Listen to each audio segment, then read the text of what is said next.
नमस्कार। धर्मवाणी में आप सभी का स्वागत है। मैं हूं अजय चौहान।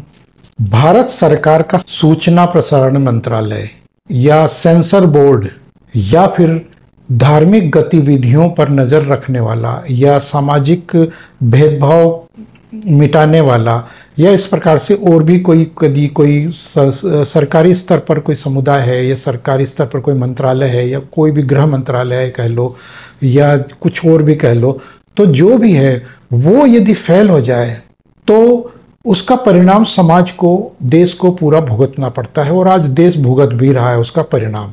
लेकिन अगर हम ये कहें कि इसके जिम्मेदारी एक आम आदमी उठा ले और वो उसमें कामयाब भी हो जाए तो कोई बहुत बड़ी बात नहीं है, बल्कि एक चमत्कार है।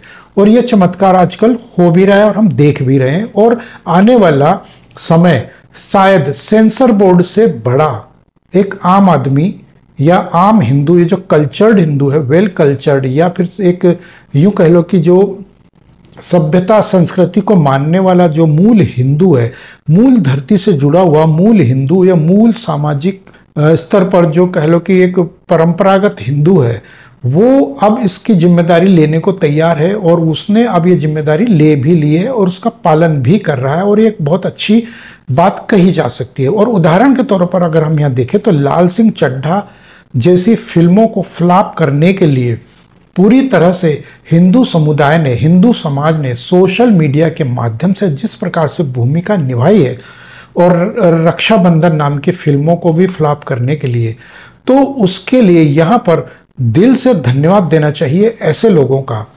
जो सोशल मीडिया के माध्यम से ऐसी फिल्मों का बायकॉट करते हैं और उनको बिल्कुल बायकॉट करके और असफल बनाने की कोशिश करते हैं। यानी कि 90% उनको असफल बना दिया और उनको गर्त में डाल दिया। तो यहाँ पर एक बहुत बड़ी उपलब्धि कही जा सकती है। लेकिन अगर हम दूसरी तरफ देखें और कहें कि जो हमारी सेंसर बोर्ड है, भारत सरकार का जो सेंसर बोर्ड मंत्रालय है, संस्कृति मंत्रालय है या जो सूचना प्रसारण मंत्रालय है, जिसकी ये जिम्मेदारी बनती है कि वो देखे कि समाज में हो क्या रहा है। सूचना प्रसारण मंत्रालय के अंडर में जो काम आते हैं या जो गतिविधियां चलती है उनमें हो क्या रहा है, उसको कैसे रोका जाए, कैसे उस पर नज़र रखी जाए। तो वहाँ पर ज़्यादातर तो जिहाद बैठा हुआ है, फैल रहा है।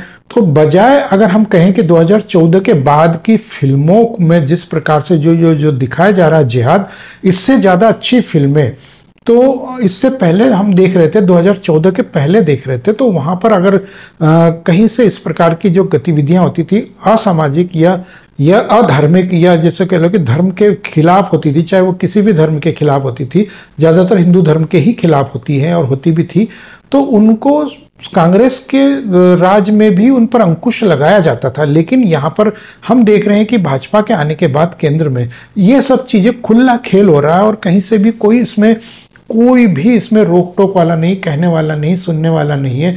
और चाहे वो पृथ्वीराज चौहान जैसी अक्षय कुमार की फिल्म आई हो या भी लाल सिंह चड्ढा या रक्षाबंधन आई है, इस प्रकार से सलमान खान, शाहरुख खान की या इस प्रकार की जितनी भी फिल्में आई हैं, वो सब की सब फिल्में एक तरह से जिहाद की फिल्में कही गई।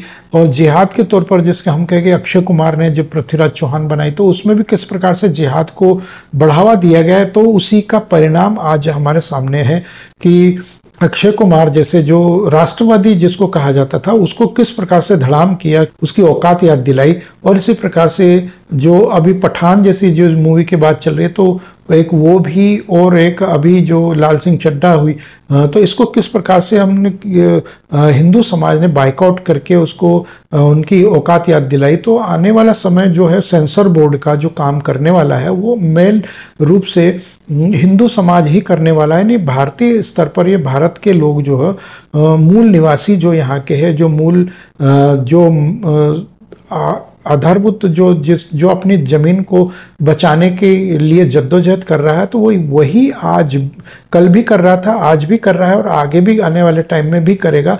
लेकिन यहाँ पर जो सेंसर बोर्ड का जो काम होता है या संस्कृति मंत्रालय का या यूँ कह लो कि जो सूचना प्रसारण मंत्रालय का होता है, तो वो इसमें पूरी तरह से फेल है और वो इसमें कुछ भी नहीं करना चाहते और वो एकदम जिहाद को बढ़ावा दे रहे हैं। तो कहीं ना कहीं ये जो बागडोर संभाल रखी है हिंदुओं ने, तो ये बहुत अच्छी पहल कही जा सकती है। और हालांकि सोशल मीडिया के आने के बाद से यही ये हुआ है। तो इसकी जो रिव्यू होते हैं मूवीज़ के या फिल्मों के जो रिव्यूज़ होते हैं, तो वो पहले तो जिहादी स्तर पर वो एक गिने चुने 2-4 लोग होते थे, तो वही अपना रिव्यू सब जगह डालते थे, सभी जगह फैलाते थे। तो वो मूवी वाले वो खुद ही एक रिव्यू अपना प्रेस रिलीज दे देते थे, तो उसी को सब जगह वो फैलाते थे और उसी तरीके से वो एक ही चलता था, शब्द टू शब्द वही चीज़ लिखा जाता था कि बहुत अच्छी मूवी है और ऐसा है और वैसा। लेकिन आज सोशल मीडिया के माध्यम से यदि एक व्यक्ति ये सच्चाई जान लेता है कि इसमें कहाँ से हमको डिस्ट्रॉय किया जा रहा है या हमारे खिलाफ षड्यंत्र रचा जा रहा है इस फिल्म के माध्यम से, तो वो बहुत जल्दी वो नहीं कि घंटे 2 घंटे के अंदर पूरी दुनिया में फैल जाती है वो खबर, और फिर उसका बायकॉट शुरू किया जाता है। तो ये बहुत अच्छे परिणाम इसके भी निकल रहे हैं। तो कहीं ना कहीं सोशल मीडिया का अगर दुरुपयोग हो रहा है तो इसका ज़्यादातर सदुपयोग भी हो रहा है। तो हमें आने वाले टाइम के लिए भी ऐसे ही सदुपयोग करना चाहिए और इसका बॉयकॉट करना चाहिए पूरे बॉलीवुड फिल्म इंडस्ट्री का। और हालांकि दक्षिण भारत की फिल्मों को ज़्यादा महत्व दिया जा रहा है, तो हालांकि वहाँ पर भी कुछ परसेंट 5-7% 10% वहाँ पर भी जिहाद है, लेकिन वो इतना नहीं है क्योंकि वो अपनी क्षेत्रीय भाषा में वो फिल्मों को बनाते हैं मूल रूप से, तो बाद में उसको डब करते हैं। लेकिन जब क्षेत्रीय भाषा में बनाते हैं तो वहाँ पर जो उनके अपने मूल दर्शक हैं, यानी जो दक्षिण भारत के जो मूल दर्शक हैं उनको ध्यान में रख के बनाना पड़ता है। तो वो इससे टस से मस नहीं होना चाहते और वो ऐसी यदि कोई जिहादी फिल्म बनती है तो वो उनको वहीं नकार देते हैं। तो उनको ध्यान में रख के जब वो फिल्में बनाते हैं तो वो अच्छी फिल्में बनाने का प्रयास करते हैं। लेकिन यहाँ पर तो जो है कि हिंदी बेल्ट के जो अलग अलग दिमाग के या अलग अलग मजहब के जितने भी लोग बैठे हैं तो वो मैक्सिमम जिहादी लोग ही बैठे हुए हैं हिंदी बेल्ट के। तो वो हिंदी फिल्में इसी प्रकार से वो जिहादी स्तर पर बनती है और जिहादी मानसिकता के तौर पर बनती है। और अंतर्राष्ट्रीय स्तर पर भी हम कह लें जैसे कि बांग्लादेश के लो, नेपाल, श्रीलंका या इधर पाकिस्तान या अफगानिस्तान, तो उधर भी ये फिल्में जब रिलीज़ होती हैं तो वो कहीं ना कहीं उन जिहादियों का या उन मानसिकता वाले लोगों का, उन मजहबी लोगों का भी ध्यान रखना पड़ता है उनको। तो वो इस प्रकार की फिल्में बनाते हैं कि वो हिंदुस्तान की जो मूल जनता है या मूल जिनके लिए वो बना रहे हैं फिल्में, तो वो उनको नज़रअंदाज कर देते हैं। लेकिन साउथ में ऐसा नहीं है। साउथ की फिल्में अपने क्षेत्रीय स्तर पर ही रहती है ज़्यादातर फिल्में। कई लोग आज के लोग में जानने लगे हैं, लेकिन जो फिल्में होती है वो अब जो है दक्षिण भारत की फिल्मों को पूरे हिंदुस्तान में नहीं बल्कि पूरी दुनिया उनको स्वीकारने लगी है। तो यही एक कारण है। तो कहीं ऐसा ना हो कि आने वाले समय में दक्षिण भारत की फिल्में भी जिहाद के स्तर पर काम करने लग जाए, क्योंकि अगर वो अंतर्राष्ट्रीय स्तर पर सफल होने लगी तो हो सकता है कि वहाँ पर भी ये कीड़ा फैल जाए। लेकिन अभी ऐसा नहीं लगता, क्योंकि वहाँ पर उनको ज़्यादातर जो है कमाई होती है वो उनको उसी क्षेत्र में वो अपने ही स्तर पर वो कमाई कर लेते हैं। हालांकि उनकी फिल्मों का बजट भी इतना नहीं होता। 90% फिल्मों का बजट 20-22 करोड़ 24-25 करोड़ से ऊपर नहीं होता है उनका फिल्मों का। लेकिन अगर हम कहें कि जो बॉलीवुड की फिल्में हैं तो 100, 150, 200, 300 करोड़ की होती है। तो ऐसी फिल्मों को हमें चाहिए कि जो बॉलीवुड की फिल्में हैं उनका मैक्सिमम का बॉयकॉट ही करना चाहिए हमें, ताकि आने वाला जो समय है उसमें हम इन फिल्मों को या इस फिल्म इंडस्ट्री को पूरी तरह से ख़त्म कर सकें।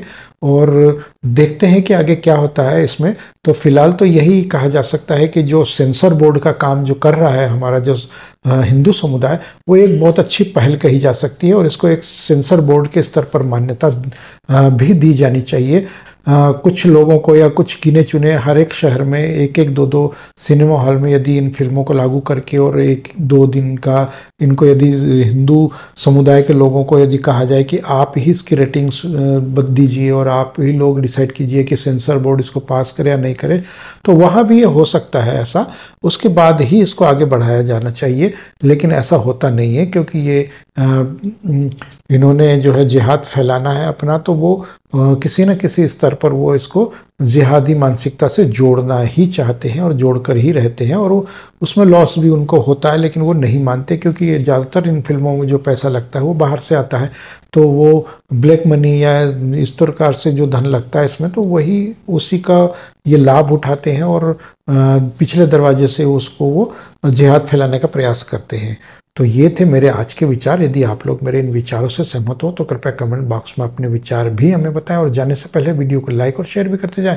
और अगर आप लोग मेरे इस चैनल पर पहली बार आए हैं तो कृपया इस चैनल को सब्सक्राइब करके पास में बने बेल आइकन को भी दबा दें ताकि मेरे आगे आने वाली वीडियोज़ की नोटिफिकेशन आप लोगों तक पहुँचती रहे। तो मिलते हैं अगले वीडियो में, तब तक के लिए जय श्री राम।